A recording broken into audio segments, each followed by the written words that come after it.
Welcome back to Steel City Sports. So today I'm going to be ranking every team in the National Football League going into the 2024 NFL season. So obviously free agency just happened. The landscape of the league just turned upside down. So I'm excited to rank all these teams. I'll probably do an updated version when we get closer to the season. But as of right now, this is my vote of confidence for each of these teams. Obviously, number one, I think is the most likely to win the Super Bowl. Obviously, 32 would be the least likely. So this has potential to be the longest video I've ever uploaded, so I don't want to ramble anymore. Let's just get right into the list. So coming in dead last at 32, we have no stranger to being last in the NFL, and that is the Carolina Panthers. I hate to do this to them again, but there's very little positive to point to this team. I feel like the only bright spot of the Carolina Panthers the past couple of years has been Brian Burns, their young, charismatic leader of that defense. And guess what? He's now gone. And the value that they got back for him, I think, is a complete joke and just highlights the Carolina Panthers franchise right now as the worst in the National Football League. Brian Burns a year ago on the open market was worth 2 first-round picks and stuff. And what did they ended up getting in return from the New York Giants? A second-round pick. That's disgusting. I mean, that right there is what poverty franchises do. I think they're the worst-run team, not even in the NFL. I think you can make an argument they're the worst-run team in professional American sports right now. I think David Tepper, obviously a genius in the financial sector, but when it comes to running a football team, he doesn't know what the hell he's doing, and that's pretty clear. Bryce Young, I feel bad for Bryce Young because obviously when you're the number one overall pick, a lot of expectations thrown onto you and all that. But he went to a really, really shitty situation. Like, people are talking about now. I saw the other day Robert Griffin III said, "Oh, Caleb Williams should pull an Eli Manning and not go to the Bears." Like, what the hell are you talking about? The Bears are infinitely better right now, a setup for a young quarterback. Like, Bryce Young went to shit show in Carolina. I mean, there's a reason why they had that number one overall pick. I know they traded for it, but that team is depleted right now. The only highlight, the only good thing the Panthers did do this offseason for them is they got Diontae Johnson. Now, as a Steelers fan, I know a lot about DJ. I think he's a really good route runner. And it turns out his locker room stuff just started to outweigh what he was doing on the field. That's why they got him out of there. But I do give the Panthers credit. It's because they didn't really give much up to get Diontae Johnson there. And I'm guessing they will get an extension done. And they're going to get the peak years of Diontae Johnson. So it actually gives them a good, credible weapon for Bryce Young to throw the ball to. However, they just have too many holes on this team for me to consider them even a threat. And with how bad Bryce Young looked, I mean, some of the pictures of Bryce Young standing next to other NFL players looked photoshopped. Like, the guy is just tiny. So I hate to put them in last place again, but there's very little stuff here to make me confident that they're going to be a decent. At 31, we have the New York Giants. I feel bad for Brian Burns because he's going from the worst team in the NFL to what I think is going to be the second worst team in the NFL. And it's a shame because I really think they're building up a special front seven there, especially after getting Brian Burns. Their secondary, I don't love the depth there, especially after losing McKinney. I don't love their corners. But their offense is the reason why they're this low. I think they're going to be potentially the worst offense in the NFL next year. You just lost your best player for nothing in Saquon Barkley going to the in-division rival Philadelphia Eagles. Why wouldn't you just pay Saquon? Like, what was the point of that? Like, you won 6 games this past year with Saquon. You take him away. He was the only playmaker on that offense.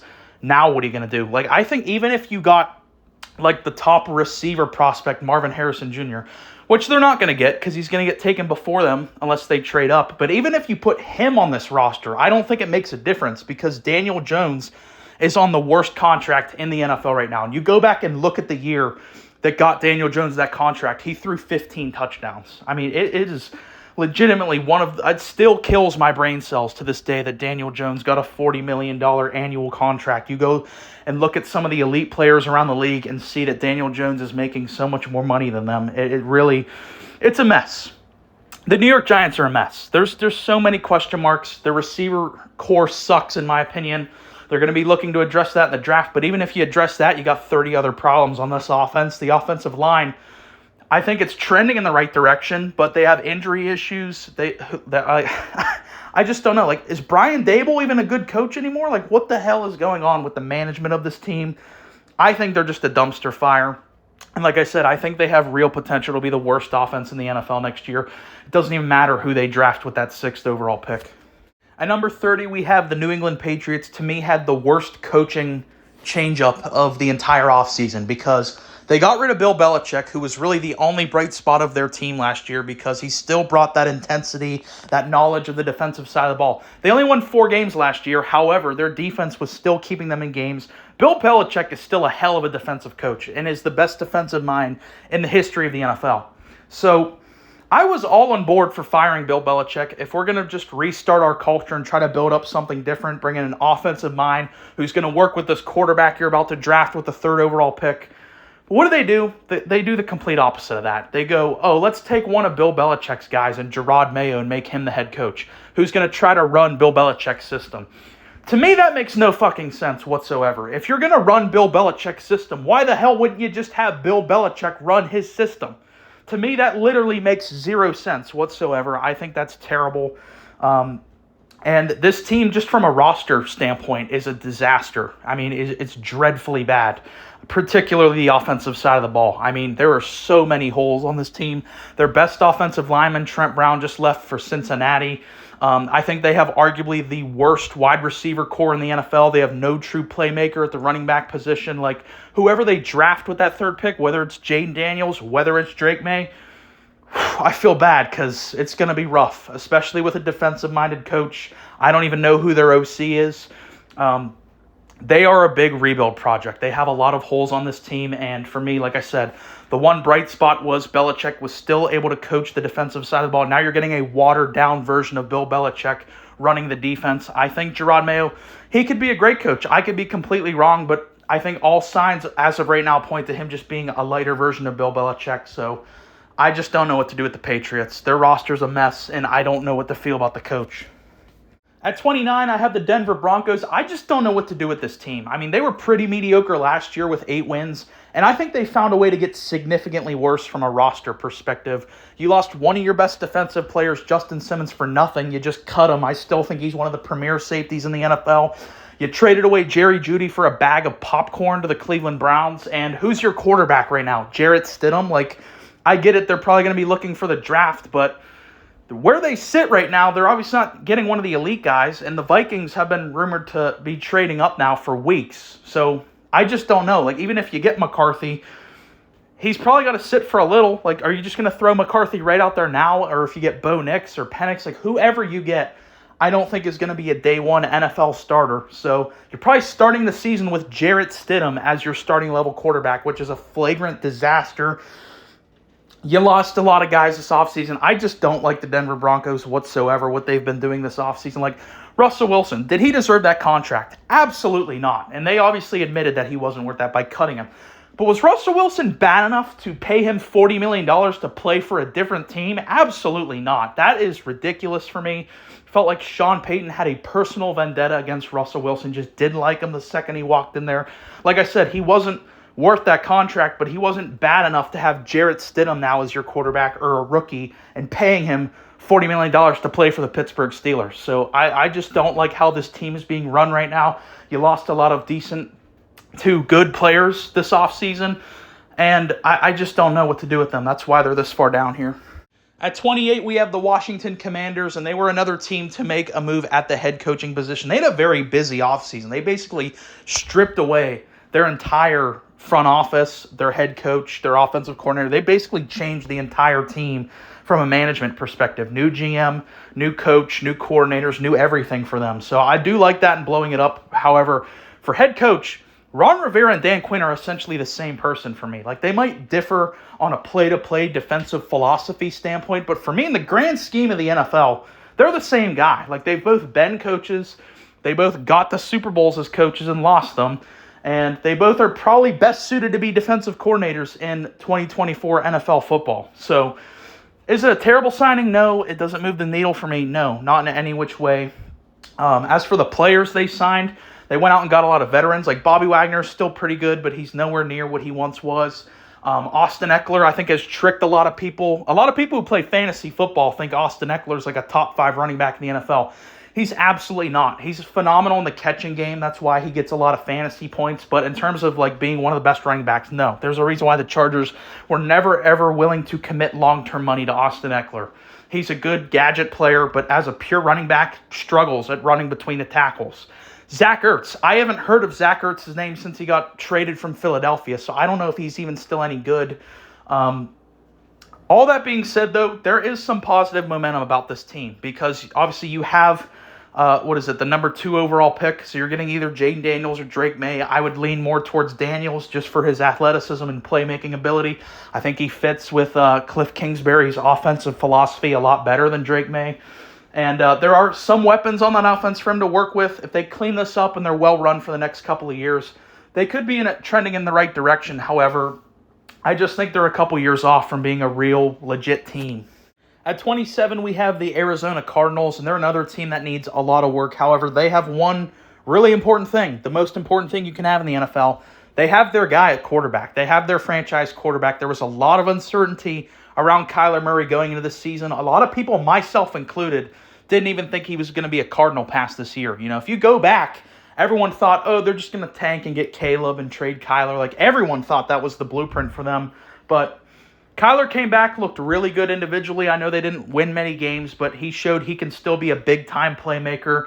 I'm excited for them in the draft because when we saw Kyler Murray have an elite weapon in DeAndre Hopkins, he was prolific. I mean, Kyler Murray was widely... People forget really quickly, Kyler Murray not long ago was regarded as a top 10 quarterback in the NFL when he had a guy to throw to in DeAndre Hopkins. So if I'm them, I've been hearing rumors about them potentially trading down from that 4th pick. No, just draft Marvin Harrison Jr. Don't try to do the big brain thing. Just do the conventional wisdom. Take Marvin Harrison Jr. Give Kyler a big-time playmaker. It's not going to solve all your problems. They still have a lot of issues to work out, especially on defense. There's a lot of holes on that roster. But like I said, you know you have your guy in Kyler. Just build around him, and I think they'll be trending in the right direction. And I was actually really critical about Jonathan Gannon as a hire. Didn't like the hire whatsoever, but he actually turned out to be nowhere near as bad as I thought he would be as a head coach. Like, yeah, they only won like 4 games. What was it? But Kyler was gone. The defense doesn't really have many playmakers. Like, outside of Budda Baker, there's really not much to point to on that defense. And he actually, I think, coached them up pretty well. So give them time to build that up. And I think maybe in a couple years, if they're correctly managed, which is saying a lot because the Cardinals, they're another team it feels like are usually poorly ran. But you just build around Kyler. He's still young. They could still be a good team. Like, they made the playoffs just a couple years ago. They just need to retune this team. At 26, we have the Minnesota Vikings. I think they by far and away had the worst offseason in the NFL, losing your most important player on your offense in Kirk Cousins and your best defensive player in Danielle Hunter. That's just a disaster to lose both of those guys. Like, they, to me, went from a legit, like, wild card team. If Kirk wouldn't have got hurt last year, there's no doubt in my mind they would have been a wild card team last year. They went from that to, I think, legitimately one of the worst teams in the NFL. Because, yeah, you got a lot of nice weapons on that offense. You got Justin Jefferson, arguably the best receiver in the NFL. You got Jordan Addison, who looked really capable as a rookie. Even when Justin Jefferson got hurt, Addison stepped up in that number 1 role and looked really good. You got TJ Hawkinson. You just signed Aaron Jones. So there's a lot of weapons on that offense. However, that's fine to have all that. But it all comes down to who's orchestrating that, who's throwing the ball to those guys. Sam Darnold, ugh. That is just disgraceful. I mean, if I'm Jefferson, I'm getting out of there. You couldn't get me out of there faster. If Sam Darnold, like, how does Sam Darnold keep getting jobs in the NFL? He's got a proven track record. He's been in the league, like 6 years now? Everywhere the guy has gone, he's just fucking sucked. Like, why is Sam Darnold still getting opportunities? The fact that they're going to roll in to 2024 with Sam Darnold as our starter, I would vomit if that was my starter. As someone who watched a god-awful starter in Mitch Trubisky here, I can really sympathize for the Vikings fans. It's going to be really frustrating. They're another team in that Broncos and Raiders kind of stratosphere of maybe they could trade up and take a quarterback. It's really rumored that they want to trade up to 4 and take J.J. McCarthy. But like I said earlier when we were talking about Denver, even if you draft J.J. McCarthy, I don't think he's a day 1 starter in the NFL. So you're still going to be rolling into next year with Sam Darnold as your starter. And I didn't even say anything about the defense yet. The defense has been bad for years now. And it being bad, and now you just lost your most productive defensive player and replaced him with a role player from the Texans, Jonathan Grenard. Whoop-de-frickin-do. That's terrible. To lose both Kirk and Danielle Hunter for nothing, I just don't know what they're doing. I will say they might have a punter's chance just because Kevin O'Connell is one of the brightest offensive minds in the NFL right now, but I hated this offseason for them. Just terrible. At 25, we have the Tennessee Titans, and they essentially closed the door on one of their best periods in franchise history. Look at the trio of Derrick Henry, Ryan Tannehill, and Mike Vrabel. That team was an AFC juggernaut for a couple of years. I mean, they got to a AFC championship game back in 2019. They were actually up on the Chiefs late in that game, so they were a couple plays away from a Super Bowl there, and they were also the 1 seed back in 2021. Derrick Henry is one of the most prolific players in the history of the NFL now. Like, I think he has a legit argument as the best player in Tennessee Titans history. So they, made some hard decisions getting rid of those guys. Like I said, Henry's probably their best player. Vrabel won a Coach of the Year there. Tannehill was a longtime starter there. They got rid of all those guys and said, we're moving in a new direction. And I think they've had a good offseason. Like, they've been very busy. They brought in Tony Pollard. I don't particularly love that move, but, he's going to be in a committee with Tyjae Spears, so that's whatever. I did like the signing of Calvin Ridley, though, bringing him in, pairing him with DeAndre Hopkins, giving Will Levis another weapon to throw to. And Will Levis has shown that he has a cannon of an arm. So I'm actually kind of excited to see Will Levis and see what he becomes. The defense is whatever. I've always kind of thought their defense was bad, and I thought Vrabel was always able to get the most out of them.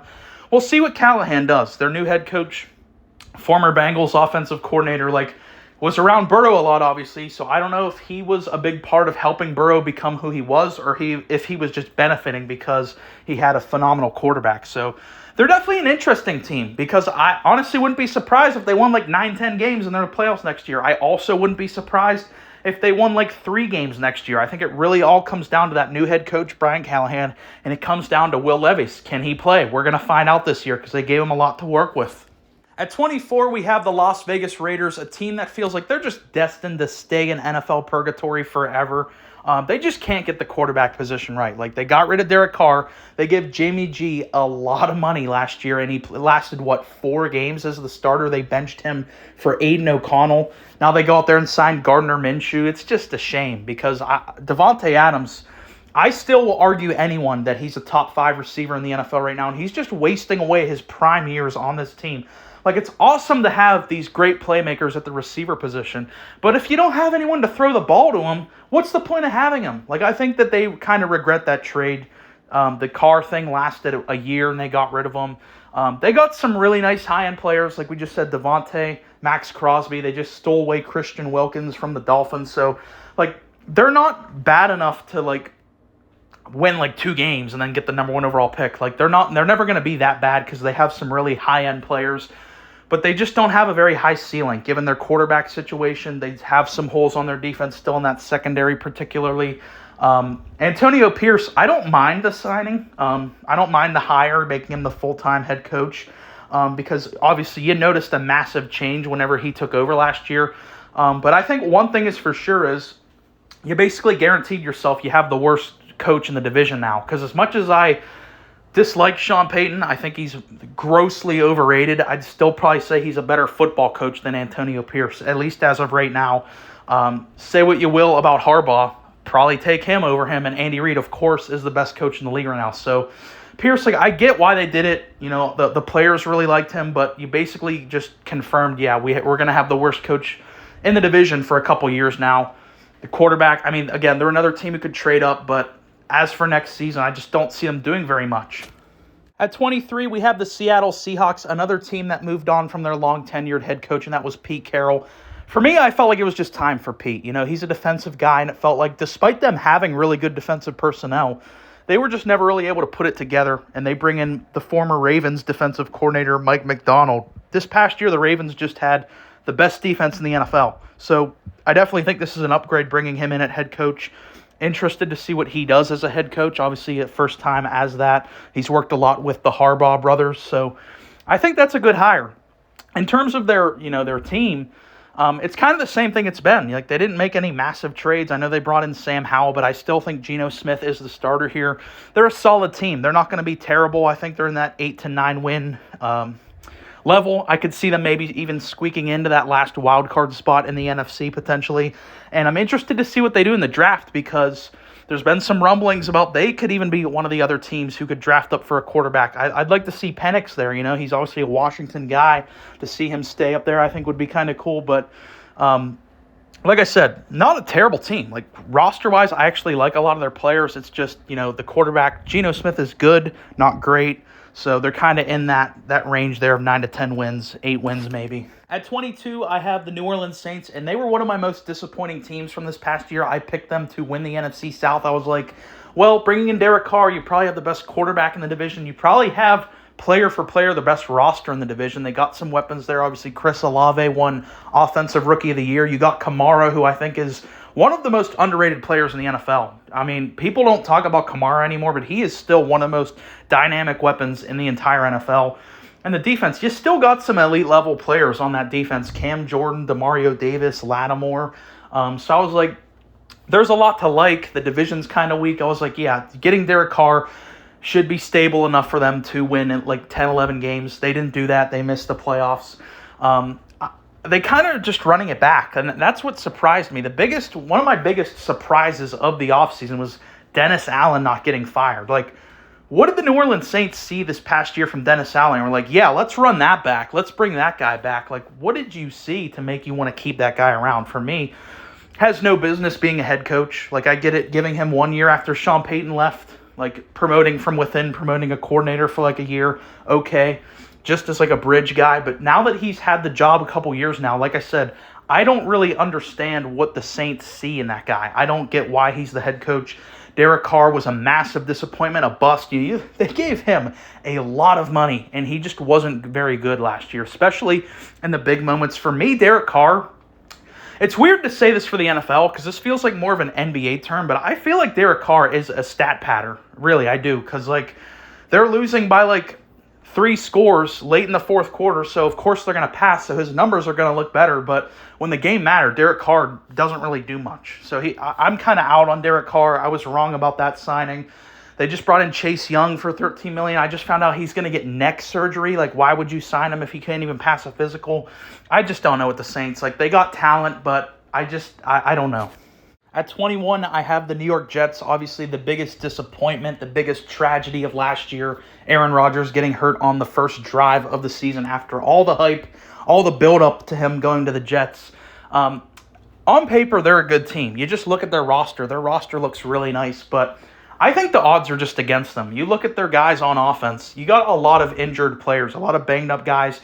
Aaron Rodgers, I don't know exactly his age. I want to say he's like 38, 39 years old, coming off of an Achilles injury.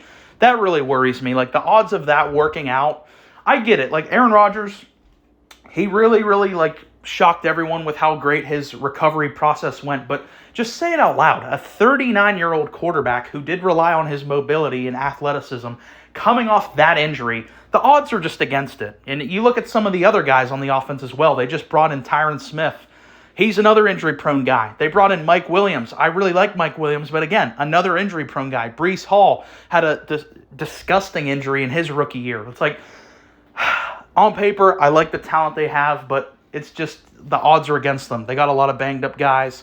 I think they're going to be fun. They're going to be interesting, but down the stretch of the season, I think they're just going to be physically worn out. I do like their defense, but that offense, there's just too many question marks. I don't know if I even think Saleh's the right guy to be running this team anymore. There's just too many questions and not enough answers with the New York Jets for me. And even going into this past year with a fully healthy Aaron Rodgers, I still didn't have them as a playoff team. I had them just outside. So now Aaron coming off of that injury, like, it'd be kind of foolish for me to say that they're going to be a playoff team this upcoming year. So staying in the AFC East at 20, I have the Miami Dolphins. And similar to the Vikings, I think they had a god-awful offseason. Like, first of all, the thing with Vic Fangio was so bizarre, just letting him walk to Philly. He's like, oh, yeah, we have a contract with you, but you'd rather be with the Eagles. Like, what the fuck is that? Like, no, you have a contract with us. You're like one of the best defensive coordinators in the NFL. We're not just going to let you walk to Philly. Like, that was one of the most bizarre things of the offseason, just out of nowhere. Like, yeah, you'd rather be on another team? Go ahead. Yeah, go ahead. That was really weird. Cutting Xavier Howard, who I still consider an elite-level corner, getting nothing in return for him. That's terrible. And then, of course, Christian Wilkins. I say this a lot, so I hate to say it all the time and sound like a broken record, but these guys don't grow on trees. These massive, destructive defensive linemen are so valuable in today's NFL. So to let him just walk away for nothing, 25 years old, entering his prime, he's a homegrown guy, to let him go for nothing, that is what the poverty franchises do. And I get it. They're in a weird cap situation. Figure it out. You cannot let that guy leave the building. That was a joke. I still think they're going to be good because their offense is so high-powered with Tua, Tyreek, Waddle, the running backs, Mike McDaniel, the head coach. But defensively, they're like in shambles. Like, they haven't done a right thing on defense this entire offseason, in my opinion. Already kind of underperformed this past year. And to lose those guys just is not a good sign for me whatsoever. And they're in a big year as well because they're going to figure out now, are we paying Tua or not? And that's obviously a massive decision. That's a topic for another day. But as for right now, I think they're on the fringes in terms of being a playoff team, and losing those guys on defense just doesn't help that. At 19, we have the Jacksonville Jaguars. Outside of the Chargers, probably my most disappointing team from this past year. You know, Trevor Lawrence was my MVP pick coming off that insane second year. There was a point this year where they were 8-3. They were the 1 seed, and they finished the year 9-8 and missed the playoffs. All they had to do in that last game to get into the playoffs was beat, like a 3-win Titans team, and they went out there and put just a gutless performance. It looked like the team just quit. They didn't want to win to get into playoffs. That was a pathetic performance, that final game of the year. I actually watched that one because it had implications for my Steelers to get into the playoffs, and they just basically quit. Trevor Lawrence, I don't know. Like, a year ago, if you would have asked me about the Jags and T-Law, I would have been like, they actually have one of the brightest futures in the league. Now there's a lot of uncertainty after that bizarre year, and I don't really care for what they did this offseason, particularly letting go of Calvin Ridley, who, might have disappointed a little, but is still a very capable number 1 receiver, and replacing him with Gabe Davis. I'm not a big Gabe Davis fan whatsoever, and now that basically Trevor Lawrence is just surrounded by mediocrity on this team. Like, mediocre receiving core, mediocre running backs, mediocre offensive line. And he's going to go out there and have a mediocre year, and people are going to be like, oh, Trevor Lawrence sucks. Well, look what's around him. It's not really a great team. I mean, this team feels like a one-year wonder. That year in 2022 where they made the playoffs, they beat the Chargers, they gave the Chiefs a fight. Like, that team feels like a far cry to what the team is now. And now with Houston emerging, with the Colts emerging, it felt like for a little bit they were going to own this division. It just doesn't feel that way whatsoever, and Trevor Lawrence is just in a weird spot in his career. At number 18, we have the Chicago Bears, a team we've talked about a lot on this channel, specifically about the field situation. This is the only team where I'm actually going to just assume who they pick with their number 1 overall pick. It's going to be Caleb. So Caleb Williams is actually going to a really good spot. And we just talked about this earlier about how RG3 was like, oh, Caleb Williams should pull an Eli Manning and not go there. Like, what the hell are you talking about? This is the best situation a number 1 quarterback has gone to in my lifetime. I mean, look at the team they have. This is an awesome roster for a number 1 overall pick to go to. You got 2 legitimate number 1 receivers, DJ Moore, Keenan Allen. You just signed DeAndre Swift, maybe a bit of an overpay, but he's a capable starting back. The offensive line is trending upwards. You also happen to have the 9th overall pick, so you can get another guy to help Caleb. The defense is really solid, really came around after they traded for Sweat. And I think there's a lot to like about this team. I think it would be unfair expectations to say that they could potentially be a playoff team just because they're going to have a rookie quarterback. But I think the Bears are going to actually be one of the most interesting teams going into the next year for having Caleb, for actually having a pretty good roster. I'm really excited to see what the Bears do. At number 17, we have the Indianapolis Colts, one of the best surprises of the past year. I think they're actually a difficult team to rank, though, because they're going all in on Anthony Richardson, which I get. You picked him really high. But in that small sample size, he looked awesome. About 3.5 games he played last year. But I just don't know. Coming off that injury, only playing in a few games last year, I don't know what is a fair expectation of him and the team as a whole.